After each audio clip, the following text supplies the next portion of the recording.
কিন্তু দেখা গেল মুখ্যমন্ত্রীর এই বিধানসভার মধ্যে দাঁড়িয়ে দেওয়া এই হচ্ছে এবিসি নিউজ এজিটি লাইভ। ये है ABC news AGT live. Listen to ABC News AGT Live. এটা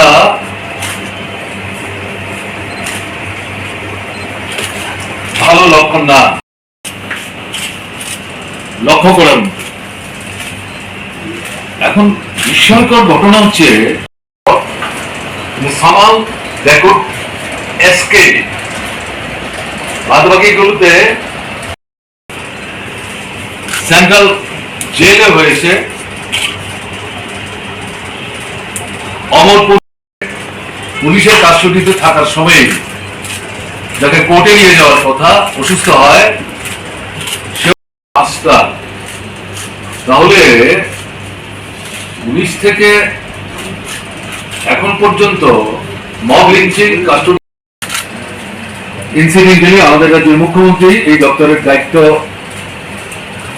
প্রাপক, আপনারা প্রচার মাধ্যমের বন্ধুরা এখন উপস্থিত আছেন, আপনাদের নজরে এসেছিল আপনারা মনে করছেন তদন্ত ক্রমে কার্যকরী ব্যবস্থা নেবে, কিন্তু কেউ নিজেরা কাউকে অপরাধী সাব্যস্ত করে জব করে হাতে আইন নেবেন না।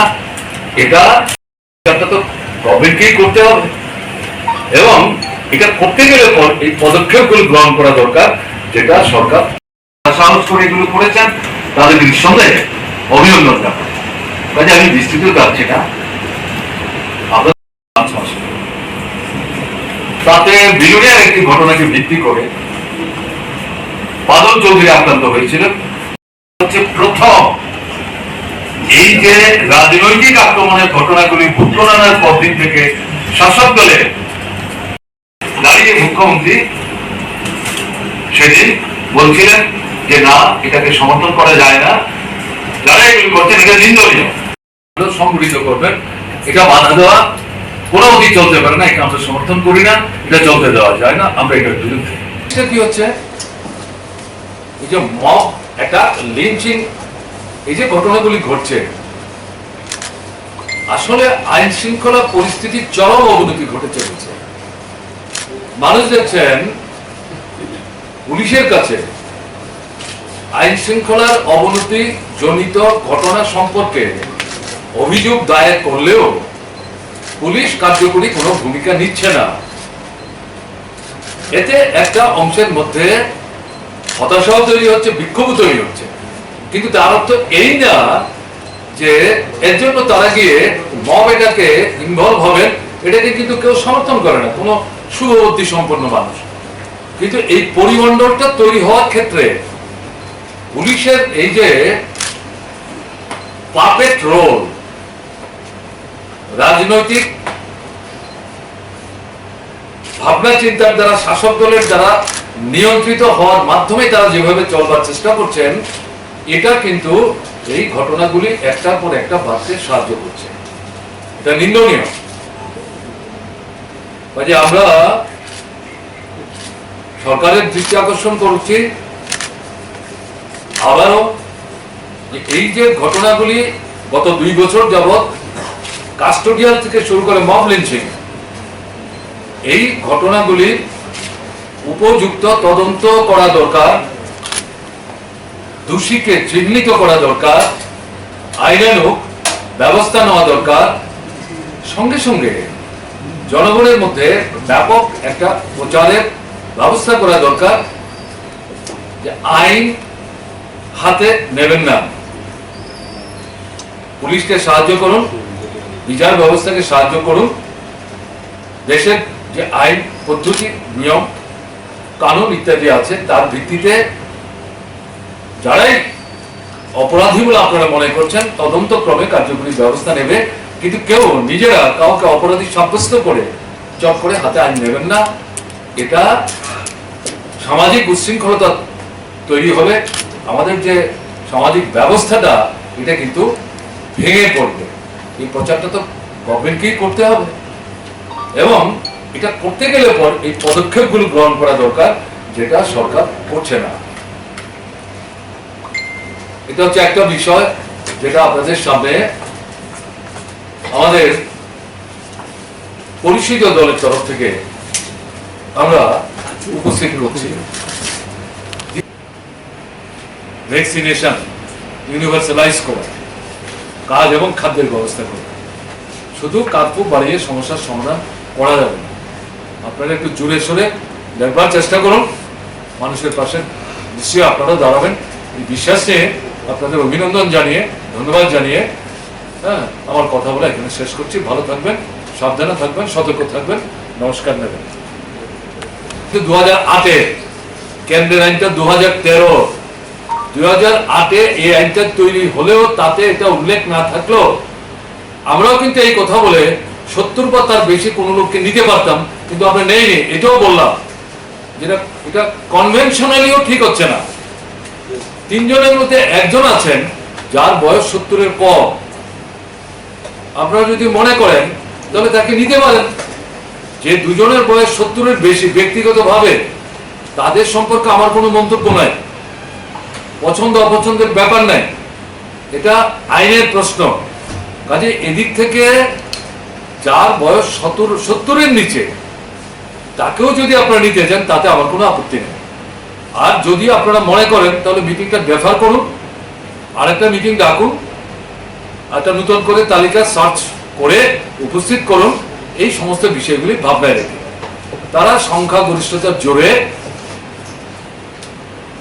ওখানে এই প্যানেলের মধ্যে সবচেয়ে বেশি বয়স যার, তার নামই তারা প্রস্তাব করেছেন। আমি সেখানে নোট অফ ডিসেন্ট দিয়েছি এবং আমি বলেছি এটা আমার পক্ষে সমর্থন করা সম্ভব না, এটা আমার দিক থেকে রং হবে, আনওয়াইজ হবে, কারণ এটা হবে repugnant to the government of India's Lokpal and Lokayukta act 2013।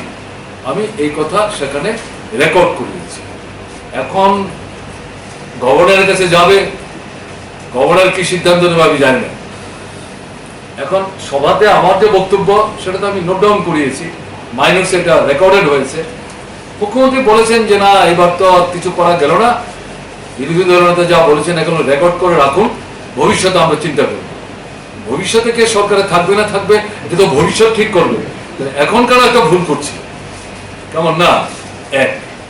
এটা হচ্ছে লোকায়ুক্ত সম্পর্কে।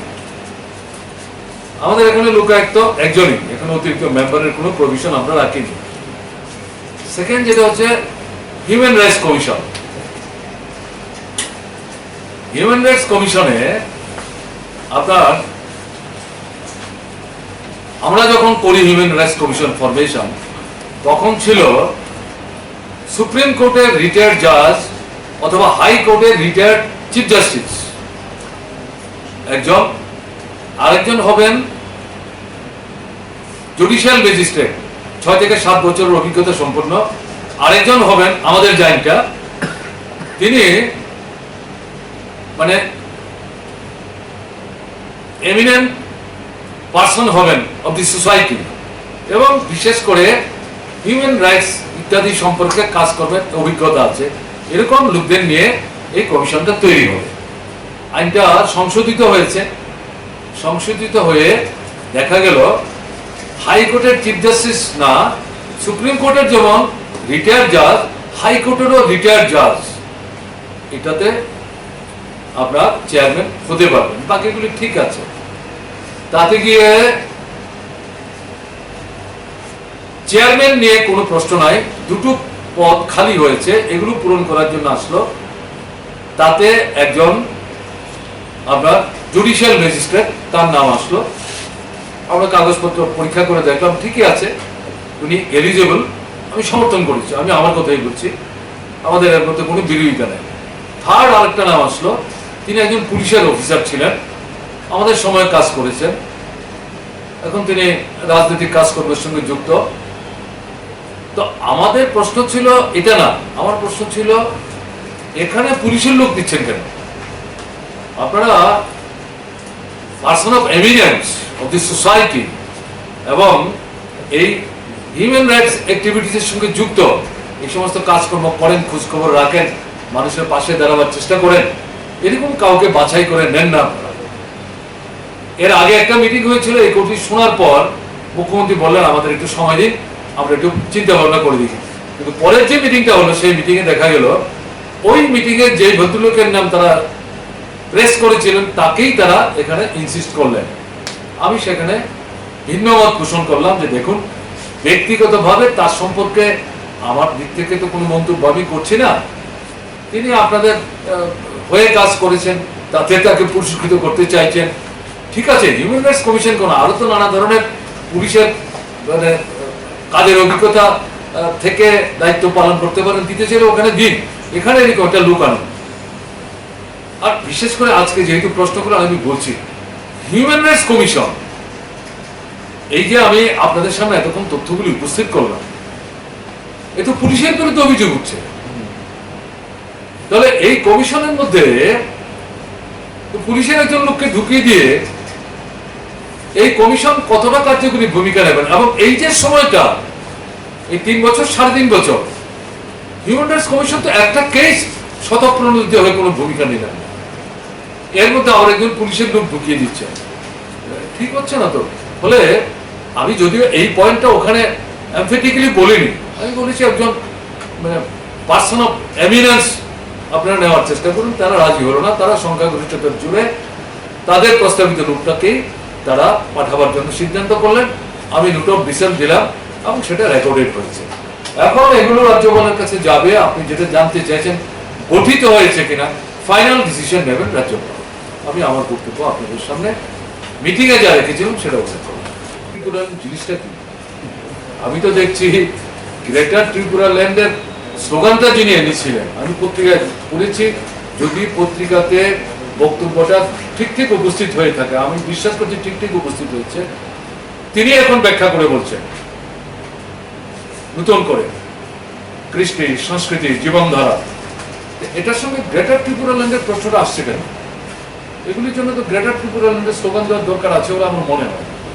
কিন্তু তখন গ্রেটার ত্রিপুরা ল্যান্ড বলে ভোটের আগে যেভাবে মানুষকে চঞ্চল করে তোলার চেষ্টা হয়েছিল, রাজ্য ভাগ করে আলাদা রাজ্য, আইপিএফপি যার সঙ্গে আপনার বিজেপি মিলে সরকার করলো, ঠিক এডিসি নির্বাচনের আগে যখন রাজ্য ভাগ করে আলাদা রাজ্য দেখা গেলো কার্যকরী হচ্ছে না, হতাশা তৈরি হচ্ছে আইপিএফটির মধ্যে, তাদেরকে ব্যবহার করার জন্য গ্রেটার ত্রিপুরা ল্যান্ড, তাদের মধ্যে দেখা গেল আমাদের পার্শ্ববর্তী 2-3টা রাজ্যেরও একটা অংশ এর মধ্যে ঢুকবে, বাংলাদেশ এখান থেকেও একটা অংশ আসবে। আমরা তখন বলেছি, বলছেন তো এ তো হুলস্থুলি কাণ্ড হয়ে যাবে, যুদ্ধ বেঁধে যাবে, এটা কে মানবে? মিজোরাম কেন তারা লেখা থাকবে, আসাম কেন তারা লেখা থাকবে, নাগাল্যান্ড কেন তারা লেখা থাকবে, বাংলাদেশ কেন সেটা মানবে? এটা কথার কথা হলো, অবাস্তব কথাবার্তা, কেমন না?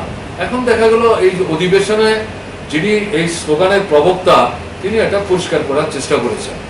এখন ঠিক আছে, উপজাতি জনগণের কৃষ্টি, সংস্কৃতি, তাদের জীবনধারা, তার উন্নতি, তার অগ্রগতি, এডিসি এলাকার সমৃদ্ধি, এটাতে আমাদের তো কোনো আপত্তির কিছু নাই। কাজে এর সাথে এখন পরিষ্কার তারাই শিফট করছেন তাদের তোলা স্লোগান থেকে, বুঝতে পারছেন এটার কোনো বাস্তব ভিত্তি নাই।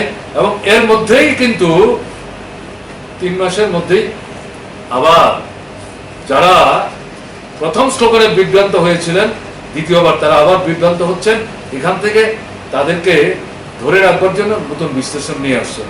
আমরা কিন্তু এডিসি এলাকা, এর বাইরেও যে উপজাতি অংশের মানুষ আছেন, তাদের ভাষা, তাদের সংস্কৃতি, তাদের যে জীবনধারা, কৃষ্টি যেটাকে আমরা বলি, এবং সামগ্রিকভাবে তাদের যে অর্থনৈতিক উন্নয়ন, এবং এডিসি এলাকার রাস্তাঘাট, জল, কল, স্কুল, হাসপাতাল, বিদ্যুৎ সেট, তার সামগ্রিক যে উন্নয়ন, যে কাজটা আমরা শুরু করেছিলাম, আজকে এটা স্তব্ধ হয়ে গেছে। এটাকে নতুন উদ্যমে শুরু করা দরকার। এটা পক্ষে জানি যারা নির্বাচিত হয়ে এডিসি চালাবার দায়িত্বে প্রীত হয়েছেন, তারা যদি ভূমিকা নেন, ঠিক আছে, আমরা একটা আসন হয়তো জিততে পারিনি, কিন্তু আমাদের তরফ থেকে ইতিবাচক ভূমিকা আমরা পালন করব। ঠিক আছে ভাই, 2 বাজার 5। আর এখন নাকি কিছু রাজনৈতিক দলের পক্ষ থেকে বলা হচ্ছে দেশে অঘোষিত জরুরি অবস্থা চলছে। আমরা দেখতে পাচ্ছি সাম্প্রতিকভাবে কালে যে আমাদের কৃষি বাঁচাও আন্দোলন নিয়ে আর গোটা দেশ জুড়ে প্রবল প্রতিবাদ শুরু হয়েছে। স্যার, আপনি কি মনে করেন স্যার 77 সালের পুনরাবৃত্তি আন্দোলন থেকে ঘটতে পারে? কালকে আমি বলেছি, ওই কৃষকদের, শ্রমিকদের সম্মিলিত যে রাজভবন অভিযান, ওখানে আমি গেছিলাম, ফিরে আসার সময় আমাকে আপনাদের মতো কয়েকজন সাংবাদিক বন্ধু জিজ্ঞেস করেছে, ৭৭-এ জরুরি অবস্থা ঘোষণা করে শ্রীমতী ইন্দিরা গান্ধী যা যা করেছিল, আনুষ্ঠানিকভাবে জরুরি অবস্থা ঘোষণা না করেও নরেন্দ্র মোদীর নেতৃত্বে যে বিজেপি সরকার চলছে দিল্লিতে, 14-র পর থেকে এখন পর্যন্ত এই সমস্ত রেকর্ড মান করে দিয়ে অগ্রসর হওয়ার চেষ্টা করছে। এটার ফল ভালো হবে মনে করার কোনো কারণ নেই। ইন্দিরা গান্ধীও শেষ রক্ষা করতে পারেননি। মানুষের চোখ আছে, কান আছে, অভিজ্ঞতা আছে, মানুষ তুল্যমূল্য বিচার করছেন, বিশ্লেষণ করছেন, সিদ্ধান্ত উপনীত হচ্ছেন, একটা জায়গায় যাওয়ার চেষ্টা করছেন। গত 5টা বিধানসভা নির্বাচনের মধ্য দিয়ে তার বহিঃপ্রকাশ ঘটেছে, সামনে আবার আসছে।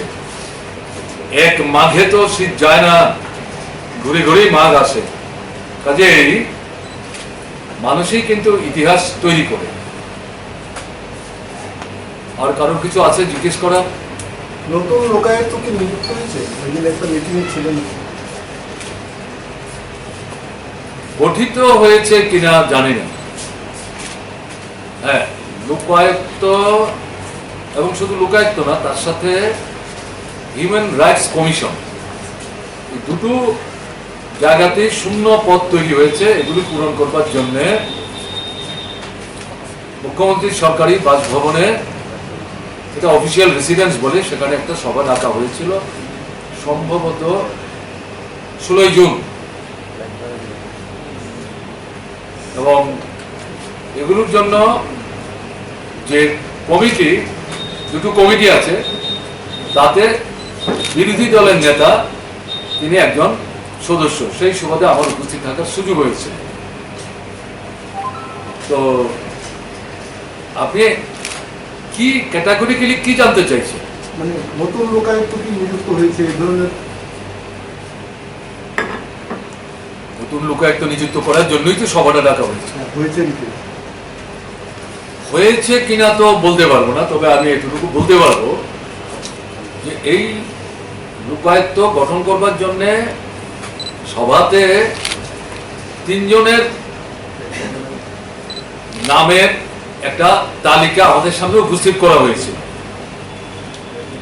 এখন আমাদের রাজ্যে 2008 সালে ত্রিপুরায় লোকায়ুক্ত তৈরি করবার জন্য আইন আমরা তৈরি করেছিলাম।